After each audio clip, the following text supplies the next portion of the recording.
A paz de nosso Senhor Jesus Cristo, nosso Senhor e Salvador.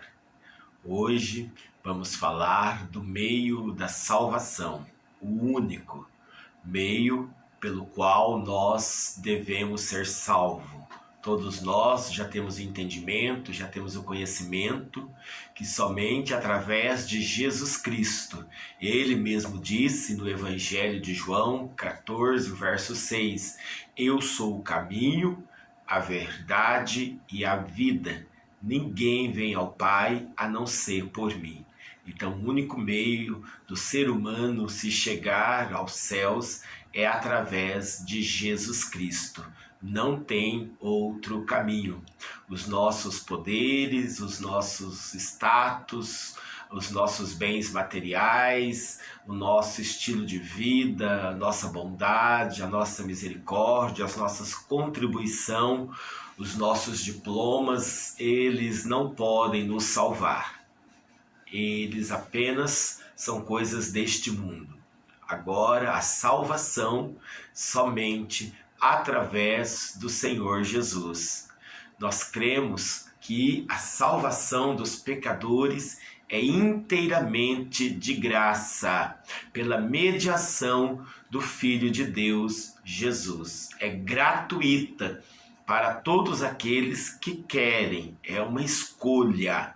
Segundo a vontade de Deus, Jesus, ele assumiu livremente nossa natureza, mas ele não cometeu nenhum pecado, totalmente sem pecado.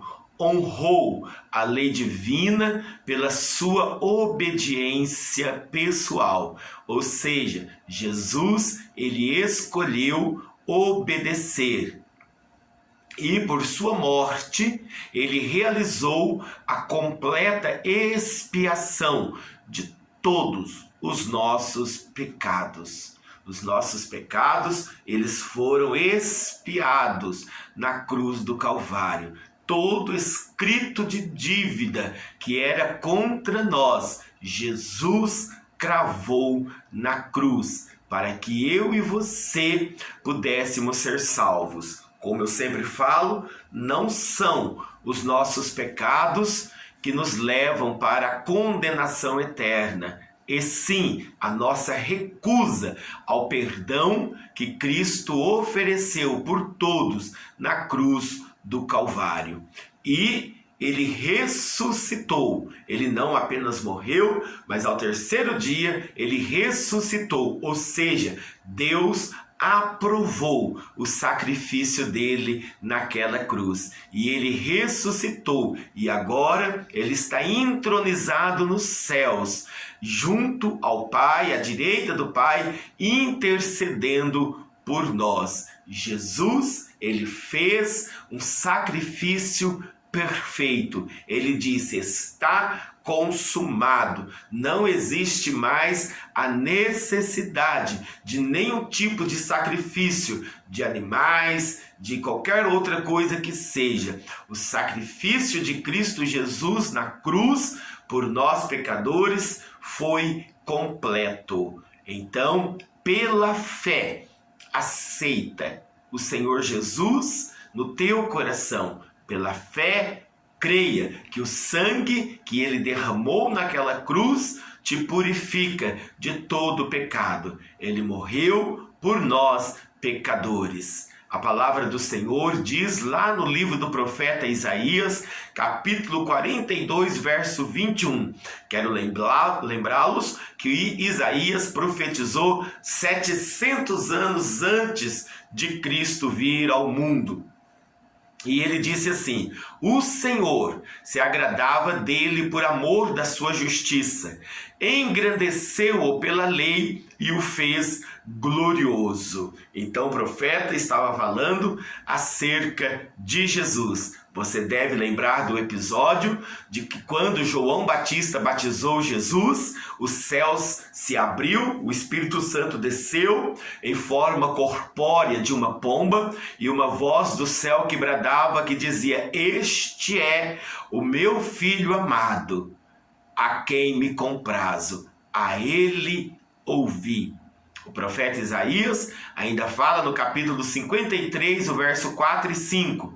Verdadeiramente, ele tomou sobre si as nossas enfermidades e as nossas dores levou sobre si. E nós o reputávamos por aflito, ferido de Deus e oprimido. Mas ele foi ferido por causa das nossas transgressões e moído por causa das nossas iniquidades. O castigo que nos traz a paz estava sobre ele, e pelas suas pisaduras fomos sarados. Então, de uma forma voluntária, por amor, Jesus ele tomou as dores, ele tomou o pecado de toda a humanidade e levou sobre si. Não foram os romanos, os judeus, os fariseus, os saduceus, Judas Iscariotes, a negação de Pedro que matou Jesus. Foram os nossos pecados.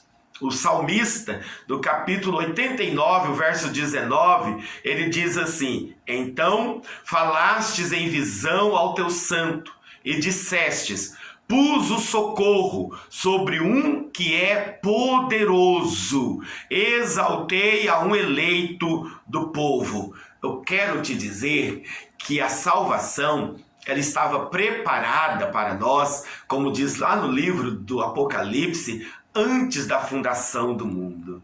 A salvação já estava preparada antes mesmo que o mundo existisse. Deus, na sua presciência, sabia que o ser humano iria pecar. A cruz de Cristo já estava preparada e ele, por amor, por mim e por você, mesmo sabendo que nós somos pecadores, que nós iríamos pecar, que nós vamos pecar, ele mesmo assim decidiu morrer por nós. Essa é a graça, esse é o amor de Deus. O Evangelho, na verdade, de Mateus, capítulo 18, verso 11, diz: porque o Filho do Homem veio salvar o que se tinha perdido. Você precisa entender e reconhecer que você é um pecador. Tem muitas pessoas que acham, que o seu estilo de vida vai salvar. Para que nós possamos entender e compreender o propósito do Evangelho, a missão de Cristo, eu preciso entender que sou pecador e eu não consigo me salvar por mim mesmo. Não há nada neste mundo pela qual eu consiga alcançar a salvação. Somente através de Jesus. Então você não se salva sozinho. Jesus veio para aquele que estava perdido. E isso, exige de mim, de você, esse reconhecimento. Eu reconheci que eu estava perdido, eu reconheci que sem a graça, sem a salvação em Cristo Jesus, eu jamais conseguiria. Então é necessário você tomar uma decisão, é necessário você fazer uma escolha. Agora Jesus veio para quem? Para o perdido. Então se você se considera uma pessoa perdida, não consegue se salvar sozinho, e eu te afirmo que ninguém vai conseguir se não for através de Jesus, nosso Senhor. Ainda em Mateus capítulo 20, o verso 28, diz: bem como o Filho do Homem não veio para ser servido, mas para servir, e para dar a sua vida em resgate de muitos. Então nós vemos que Jesus ele se doou para resgatar-nos das trevas. Nós estávamos condenados ao inferno, nós estávamos perdidos, tá? Então Jesus ele veio, se doou, ele serviu para nos dar vida e vida abundante, vida eterna. Em João, capítulo 1, versos de 1 a 14, o evangelista diz assim: no princípio era o Verbo, e o Verbo estava com Deus, e o Verbo era Deus. Ele estava no princípio com Deus. Todas as coisas foram feitas por ele, e sem ele nada do que foi feito se fez. Nele estava a vida, e a vida era a luz dos homens. E a luz resplandece nas trevas, e as trevas não a compreenderam. Houve um homem enviado de Deus, cujo nome era João. Este veio para testemunho, para que testificasse da luz, para que todos crescem por ele. Mas não era ele a luz, mas para que testificasse da luz. Ali estava a luz verdadeira, que ilumina todo homem que vem ao mundo. Estava no mundo, e o mundo foi feito por ele, e o mundo não o conheceu. Veio para o que era seu, e os seus não o receberam, mas a todos quantos o receberam, deu-lhes o poder de serem feitos filhos de Deus, aos que creem no seu nome, os quais não nasceram do sangue, nem da vontade da carne, nem da vontade do homem, mas de Deus. E o Verbo se fez carne e habitou entre nós, e vimos a sua glória, como a glória do unigênito do Pai, cheio de graça e de verdade. Ele, Jesus, é de eternidade a eternidade. Ele é o Verbo encarnado, ele não teve um começo, assim como ele não terá um fim. Ele é o Senhor, o Verbo. Estava com Deus desde o princípio, né? Lá na eternidade. Ele é o Senhor Jesus. E ele diz que todos aqueles que o recebem passam a serem chamados de filhos de Deus. Ou seja, se eu não tenho Jesus, se eu não aceitei Jesus, se eu não entreguei a minha vida para Jesus, eu sou apenas uma criatura. Para mim ser filho, eu preciso reconhecer que sou um pecador e aceitar o senhorio do Senhor Jesus. João capítulo 3, verso 16, está a maior declaração de amor. Porque Deus amou o mundo de tal maneira que deu o seu Filho unigênito. Quem é? Jesus. Para que todo aquele que nele crê não pereça, mas tenha a vida eterna. O escritor, ele fala que o amor de Deus não tem dimensão. Não tinha palavras para descrever o amor de Deus. Ele falou, então Deus amou de tal maneira, né? Fica as reticências para você entender o tamanho do amor de Deus por você, por mim, por nós, pecadores. E Jesus Cristo veio para que ninguém pereça. A vontade de Deus é que todo ser humano vá para o céu. O inferno foi feito para o diabo e os demônios. Não foi feito para o ser humano, mas a vida é de escolha.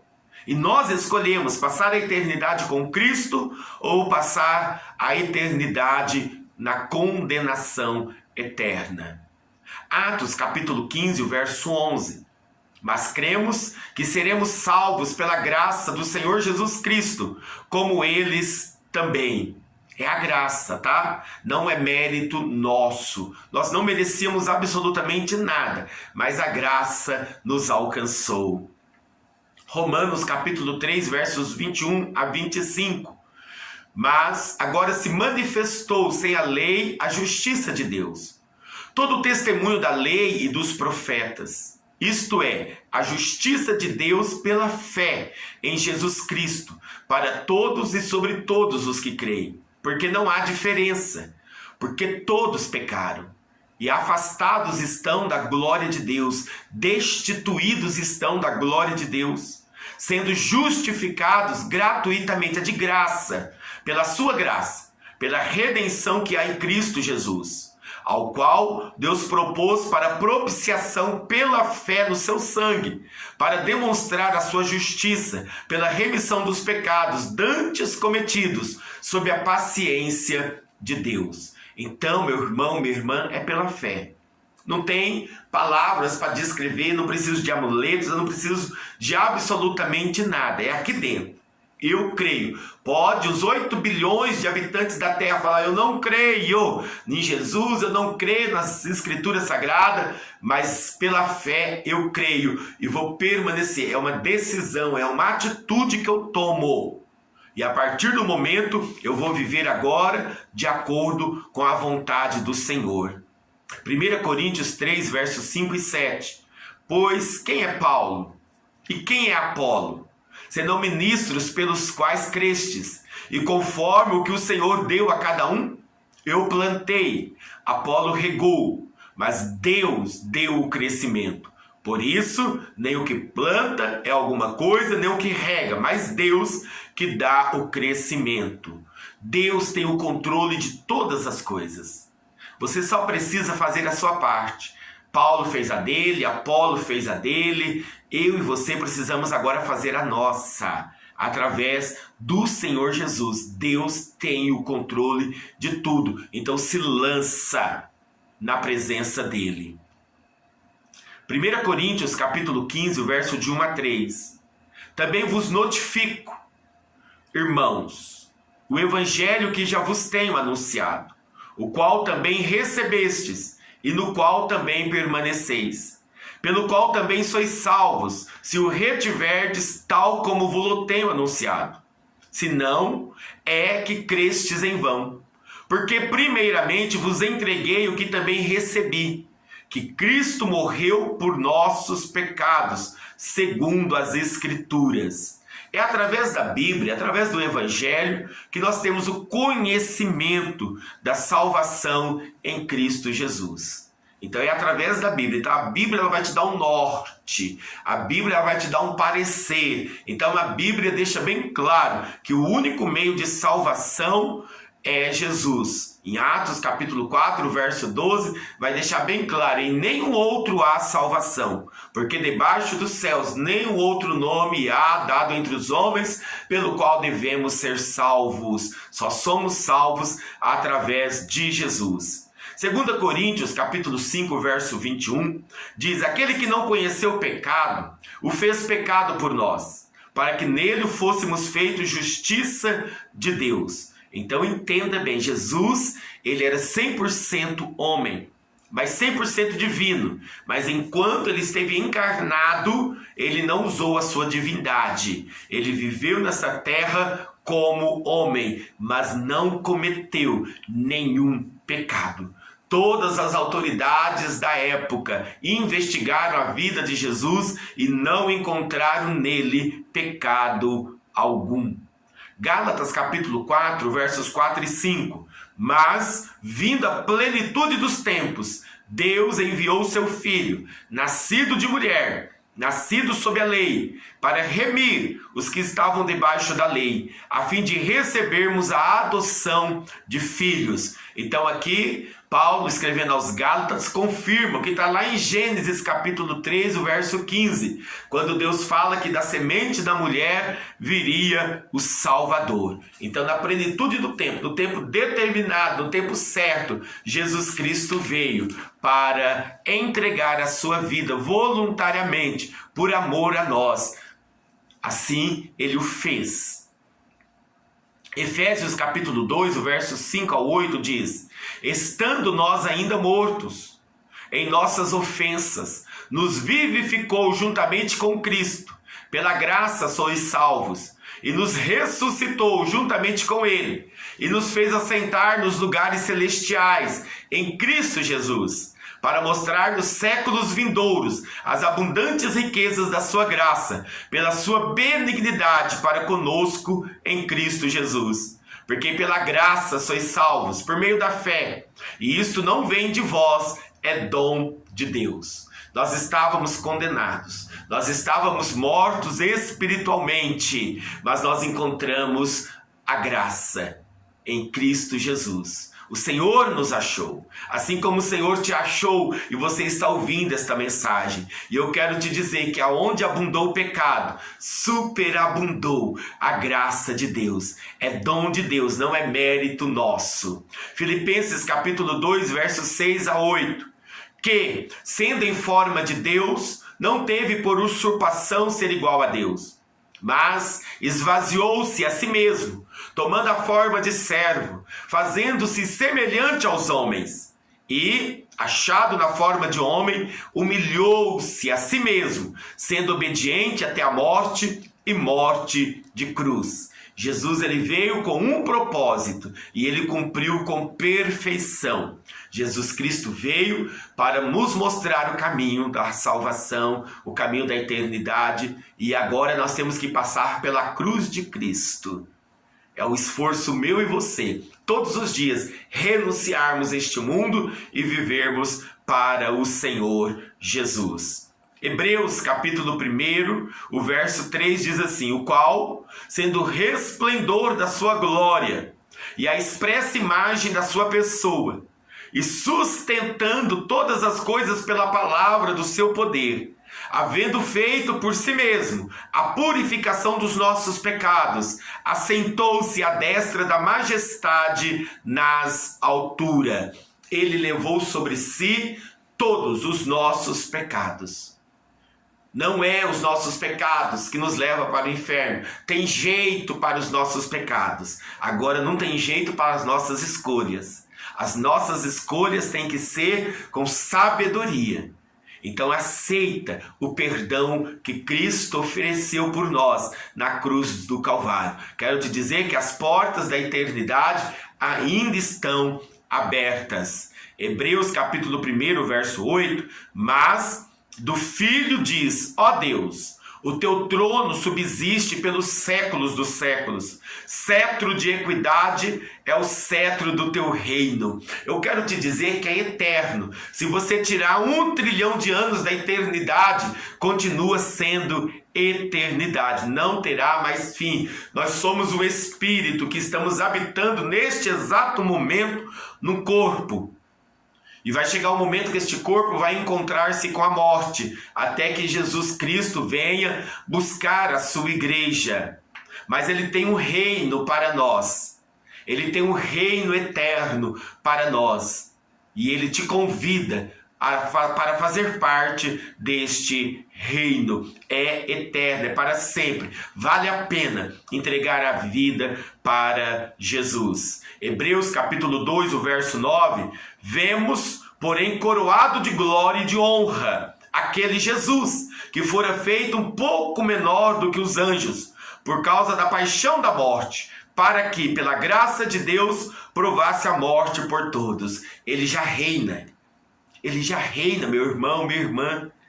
E ele só está esperando o momento certo para ele vir buscar o seu povo, para que juntos com ele possamos reinar eternamente.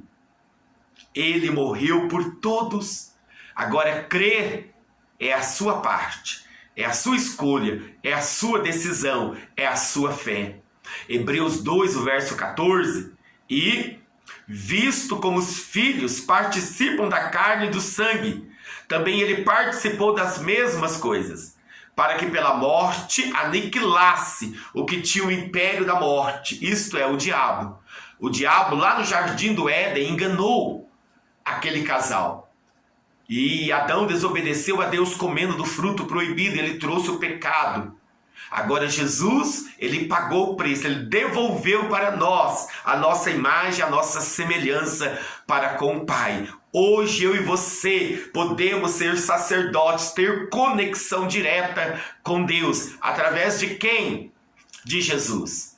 Ele conquistou, ele venceu, ele esmagou a cabeça do diabo. Os dias do diabo estão contados. Estão contados. Agora você pode fazer parte da eternidade com Cristo Jesus. Hebreus 2, o verso 18. Porque naquilo que ele mesmo, sendo tentado, padeceu, pôde socorrer aos que são tentados. Nós não estamos sozinhos. Com Cristo nós vencemos. Se você tentar lutar com as suas forças, você não vai conseguir. Lute acompanhado de Jesus. Solicita a presença dele, a força dele pelo poder do Espírito Santo. Com ele você vence as tentações. Sem ele, você vai cada dia mais naufragando no mundo do pecado. Mas com Cristo, você vai trilhando um caminho de santidade. Escolha caminhar com ele. Escolha viver na presença dele, até que você realmente seja achado nele. Hebreus 4, verso 14. Visto que temos um grande sumo sacerdote, Jesus, Filho de Deus, que penetrou nos céus, retenhamos firmemente a nossa confissão. Não desista. Você chegou até aqui, caminhe um pouco mais. Insista um pouco mais. Ore mais. Jejue mais. Clame mais. Medite mais na palavra de Deus. Não desista agora. Você está mais perto do que nunca da eternidade. E ainda mais, ele é o nosso intercessor. A função do sumo sacerdote era interceder pelo povo. E hoje Jesus é o nosso sumo sacerdote. Está à direita do Pai, intercedendo por nós. Você não está sozinho nessa empreitada, nessa caminhada. Jesus é contigo. Creia, não temas, apenas confia no Senhor. Hebreus capítulo 7, o verso 25 e 26. Portanto, pode também salvar perfeitamente os que por ele se chegam a Deus, vivendo sempre para interceder por eles, porque nos convinha tal sumo sacerdote, santo, inocente, imaculado, separado dos pecadores e feito mais sublime do que os céus. Jesus foi o homem perfeito e fez por nós um sacrifício perfeito. Derramou seu sangue para que nós pudéssemos hoje ter livre acesso aos céus. Hebreus capítulo 9, versos 13 a 15. Porque se o sangue dos touros e bodes e a cinza de uma novilha espargida sobre os imundos os santifica quanto à purificação da carne, quanto mais o sangue de Cristo, que pelo Espírito Eterno se ofereceu a si mesmo imaculado a Deus, purificando as vossas consciências das obras mortas, para servirdes ao Deus vivo. E por isso é mediador de um novo testamento, para que, intervindo a morte para a remissão das transgressões que havia debaixo do primeiro testamento, os chamados recebam a promessa da herança eterna. Antes de Cristo, era necessário que se derramasse o sangue dos animais para encobrir os pecados. Agora Jesus fez o sacrifício perfeito. Ele não cobre mais os pecados, ele apaga. Quando você confessa, fala: Deus, eu pequei. Se foi o pecado da mentira, fala: Deus, eu menti. Deus, eu roubei. Deus, eu me embriaguei. Deus, eu adulterei. Deus, eu fui imoral. Seja lá qual pecado você cometeu, quando você confessa, arrependido de todo o seu coração, o sangue de Jesus apaga. E diante de Deus é como se você nunca tivesse cometido pecado algum. O sacrifício de Cristo na cruz do Calvário foi perfeito. Hebreus capítulo 12, verso 24. E a Jesus, o mediador de uma nova aliança, e ao sangue da aspersão, que fala melhor do que o de Abel, é uma nova aliança. É mudança de vida. Quando você está com Jesus, você sabe, porque a sua maneira de pensar muda, as coisas mudam dentro de você. Você vai buscar, vai pensar nas coisas do alto, você vai viver as coisas do alto, né? Como diz lá em Colossenses capítulo 3, os versos de 1 a 4, que diz assim, portanto, se já ressuscitastes com Cristo, buscai as coisas que são de cima, onde Cristo está assentado à destra de Deus. Pensai nas coisas que são de cima, e não nas que são da terra, porque já estáis mortos, e a vossa vida está escondida com Cristo em Deus. Quando Cristo, que é a nossa vida, se manifestar, então também vós vos manifestarei com Ele em glória. Então, você que aceita esta nova aliança, você que ouviu o evangelho da salvação, como eu sei que eu estou com Jesus, eu vou buscar as coisas de cima, eu vou pensar nas coisas de cima, eu vou viver de acordo com a vontade do Senhor. Em 1 João capítulo 2, o verso 2, e Ele é a propiciação pelos nossos pecados, e não somente pelos nossos, mas também pelos de todo mundo. O perdão é oferecido a todos os que creem. Se você quer ser o eleito de Deus, basta aceitar verdadeiramente o Senhor Jesus. E ainda, 1 João capítulo 4, verso 10. Nisto está o amor, não em que nós tenhamos amado a Deus, mas em que Ele nos amou a nós. Deus nos amou primeiro e enviou seu Filho para propiciação pelos nossos pecados. Jesus Cristo veio. Ele é o único meio pela qual nós conseguimos ser salvos. Não tem outro meio. Não tem como ser humano chegar aos céus a não ser por Jesus. Mais uma vez eu te digo, a porta da eternidade ainda está aberta. Ainda dá tempo. Entrega a sua vida ao Senhor Jesus. Confesse com a sua boca diante de Deus e dos homens que Ele é o Senhor, porque com a boca se faz confissão para a salvação. Que Deus abençoe a sua vida, que Deus abençoe a sua mente, que você tenha entendimento o suficiente para compreender a glória e a grandeza do Evangelho de Cristo. Que Deus te abençoe.